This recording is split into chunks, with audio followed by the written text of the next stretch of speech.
the evolution from palliative measures to modern antibiotics, and the pivotal role of Sir Austin Bradford Hill's work in revolutionizing TB treatment through randomized controlled trials and shaping modern epidemiology is critical in the treatment of TB. Mount Ruang volcano in Indonesia erupted multiple times, causing evacuations, flight closures, and a tsunami warning. The IMF recommends India invest heavily in education and healthcare to equip its young population with the skills needed to benefit from the economic growth and compete in the job market.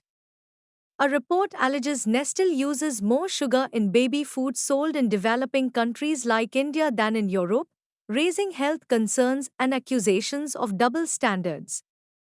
In a major push for early childhood development, India has created an activity-based curriculum for Anganwadis, rural child care centers, to stimulate children's development from birth to age 3.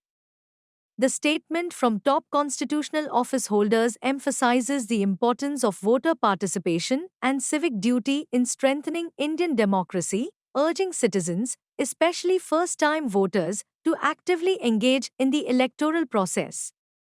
The commencement of voting in India, with over 16 crore voters participating in the first phase of the general elections across 102 Lok Sabha constituencies, marks the beginning of a significant democratic exercise where the ruling NDA seeks a third term while facing competition from the opposition India bloc.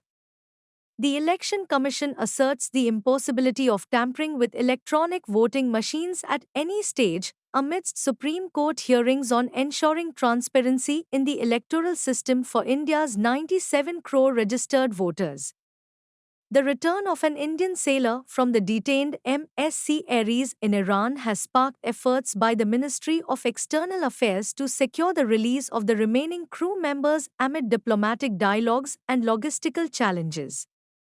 The fight against the Maoist insurgency in India has become a war of attrition, with military victories failing to fully address the root causes of the conflict.